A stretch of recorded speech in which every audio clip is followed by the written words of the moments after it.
There is a peculiar silence in the moments when no one believes in you, a quiet absence not of love, but of recognition. It is as if the world itself is waiting, watching, measuring the weight of your unseen potential, and in that silence doubt seeps in, whispering that perhaps you are as small as they make you feel. But what if silence is not absence? What if it is the universe listening, waiting for you to hear yourself? Every great story begins in obscurity. Every star was once hidden in the dark. The river does not ask permission to carve through stone. The dawn does not seek approval to break the night. You too are part of this grand unfolding, this cosmic rhythm that moves without need for validation. So, if nobody believes in you, let it be. The oak tree grows not because the world cheers for it, but because it must. And so must you. There's something unsettling about silence. When no one believes in you, when the world seems indifferent to your efforts, the quiet can feel deafening. We are wired for recognition, for feedback, for the reassuring nod that tells us we're on the right path. And when that doesn't come, we begin to wonder, am I even moving in the right direction? Am I even moving at all?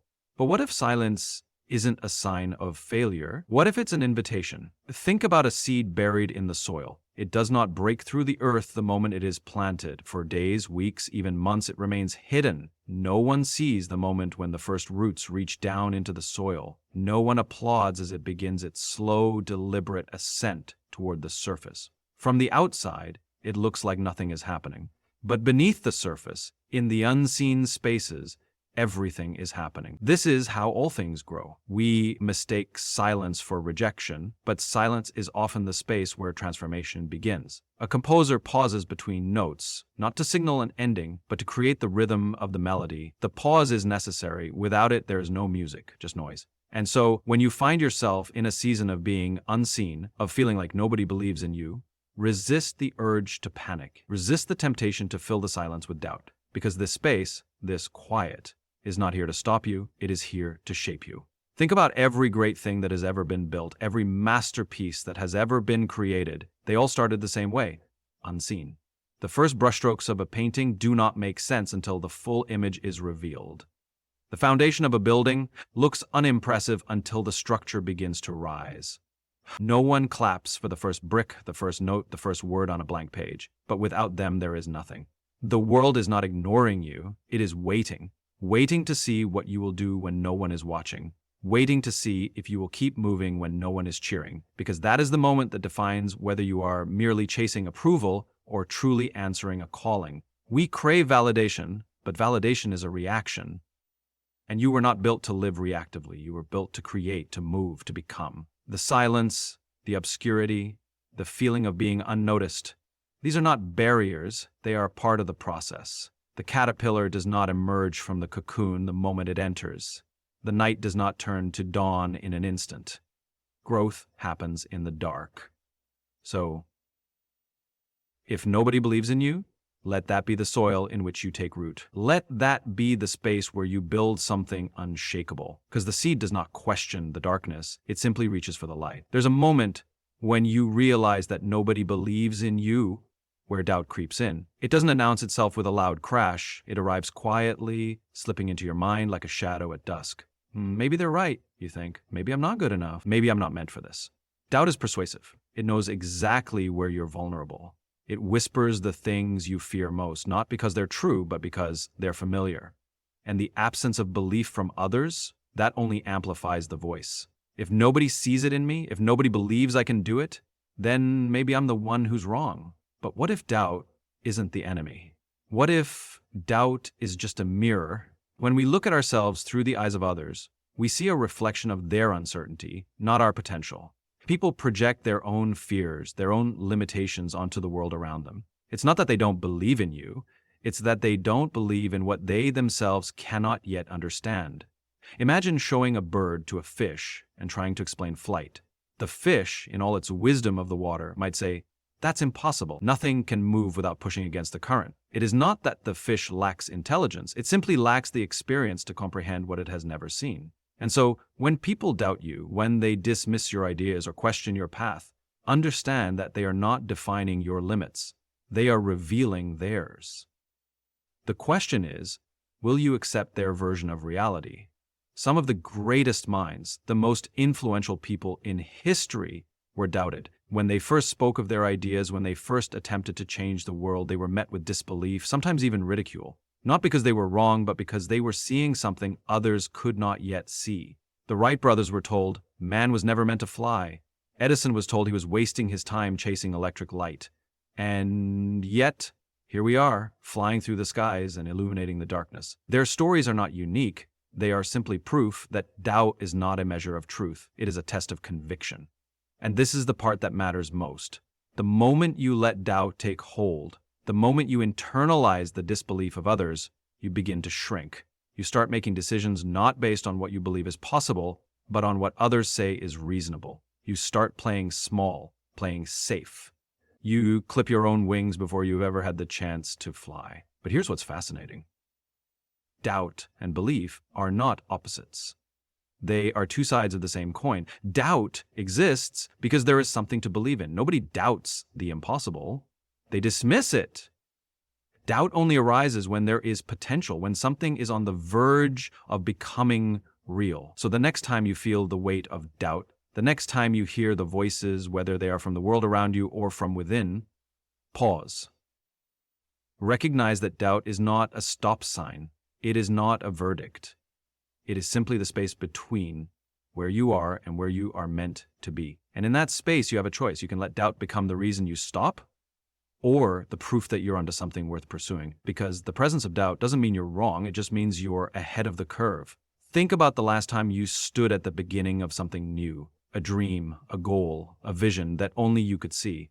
At first, it's exciting, there's this surge of energy, this feeling that maybe, just maybe, you're about to do something extraordinary.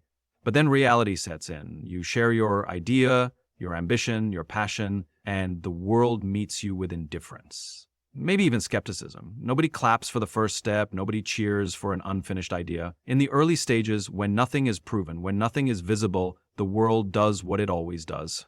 It waits. And in that waiting, it's easy to mistake their silence for disapproval, their doubt for truth. But the truth is, every great story, every revolutionary idea, every world-changing movement started exactly the same way. It's funny how we celebrate success as if it was inevitable. We admire the inventor once the invention works, the artist once the masterpiece is complete, the leader once the vision has become reality. But we forget the beginning.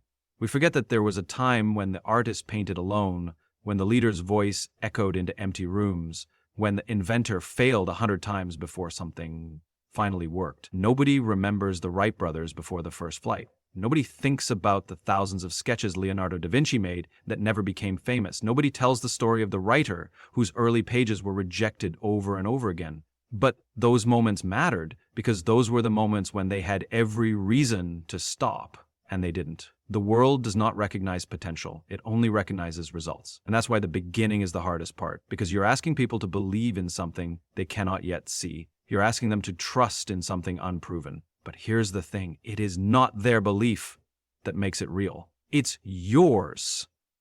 A tree does not stop growing because nobody is watching. The ocean does not cease to move because no one is paying attention. And you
So if nobody believes in you right now, good. But that means you are exactly where every great story begins. That means you are in the part of the journey where persistence matters more than recognition. The beginning is quiet. It's supposed to be. But just because they don't see it yet doesn't mean it isn't happening. Look around you.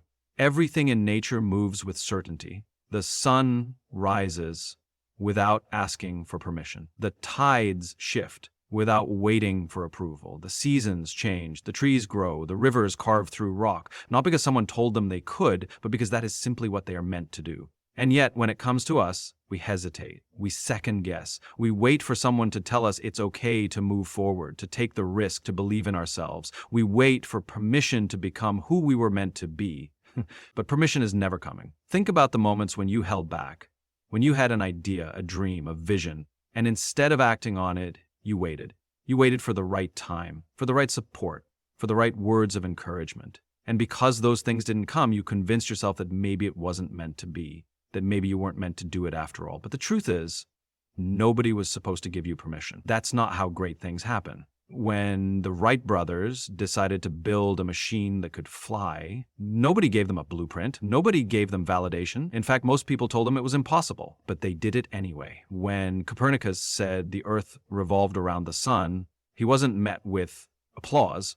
He was met with resistance. When every great innovator, every great leader, every great thinker introduced something new to the world, they weren't met with instant belief. They were met with doubt, skepticism, even ridicule, but they moved forward anyway.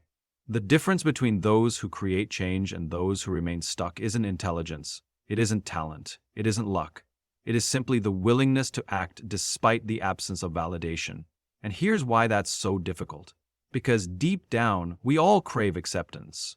We all want to be seen, to be understood, to be supported. And when that doesn't happen, when nobody believes in us, it's easy to assume that maybe we're wrong, maybe we should wait, maybe we should give up. But nature does not wait. The ocean does not ask if it is allowed to crash against the shore. The trees do not ask if they are worthy of growing toward the sky. They just do what they were meant to do. And so should you. You don't need the world to believe in you. You don't need their permission. The moment you decide to move forward, to create, to become, not because someone told you to, but because something inside you says you must. That is the moment you step into your true potential, because the sun will rise with or without an audience, and so will you. There's a loneliness that comes with walking a path no one else can see. When nobody believes in you, when the world dismisses your vision or overlooks your effort, it's easy to feel isolated, as if you're moving through the dark without a guide. And the temptation in that loneliness is to turn back, to join the crowd, to shrink yourself so you don't have to walk alone. But have you ever noticed that those who leave the greatest impact rarely start out surrounded by applause? The artist paints in solitude before the gallery is full. The writer spends years with nothing but a blank page and a belief that the story is worth telling. The sculptor sees the masterpiece in the block of stone long before anyone else does. At first, nobody understands. Not because they don't care, but because they can't see what you see. It's not personal, it's just how vision works. Imagine walking through a dense forest, forging a path where none exists. The further you go, the fewer people there are. Most choose to stay where it's familiar, where the trail is well-worn, where the risks are fewer and the uncertainty is manageable. But for those called to carve new paths, loneliness isn't a punishment, it's a sign that you are ahead. That's what makes this journey difficult. Because we aren't just wired for survival, we are wired for belonging. We want to be part of something, to feel supported, to know that we are on the right track. And when that doesn't happen, when we look around and find no one beside us, we start to question ourselves. But loneliness is often the companion of those who are meant for more. The first person to climb a mountain does so alone. The first person to chart a new course sails into open waters without a map. The first person to do anything of significance is met with skepticism, not because they're wrong, but because they are moving beyond what others can comprehend. And here's the paradox. If you succeed, if you endure, if you keep going despite the silence, one day, those same people who once doubted you will look back and call you a visionary. They will call you bold. They will call you a leader. But in the beginning, they will call you foolish. So the question is, can you keep walking even when nobody walks with you? Can you keep moving forward even when there is no reassurance, no confirmation, no validation? Because the ones who do, those are the ones who change the world. And maybe, just maybe, the loneliness you feel is not a sign that you are lost. Maybe it is proof that you are exactly where you are meant to be. There's a moment in every journey when you realize that no one is coming to save you. No mentor will arrive with all the answers. No crowd will suddenly appear to cheer you on. No perfect set of circumstances will fall into place to make everything easier. And that moment, when you understand that it's just you, your effort, and your belief, is the moment that defines everything. Because the truth is, nobody believing in you is not the end of your story. It's the beginning of your strength. At first, that sounds harsh. We want support. We want guidance. We want someone to tell us we're on the right path, that we're good enough, that we're doing the right thing.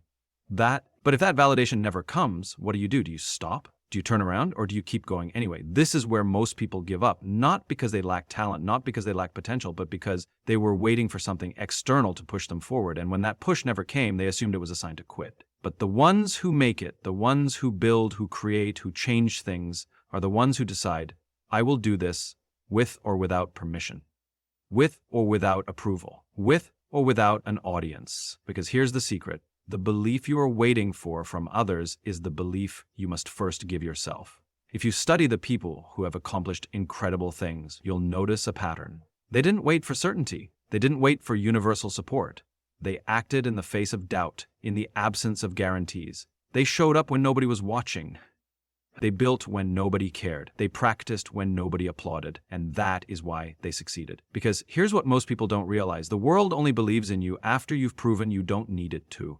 The validation comes after the work. The support comes after the persistence. The applause comes after the performance. That's just how it works. It is not an easy thing to accept, but it is a powerful thing to understand. Because once you do, you stop waiting. You stop needing permission. You stop looking over your shoulder, hoping someone else will believe enough to make it feel real. And when that happens, something incredible shifts. You stop being someone who wishes things would happen. You become someone who makes things happen. You become the kind of person the world looks back on and says, of course, they were destined for this. But in the beginning, when nobody believes in you, that's when you decide, that's when you show the world and yourself what you are truly made of.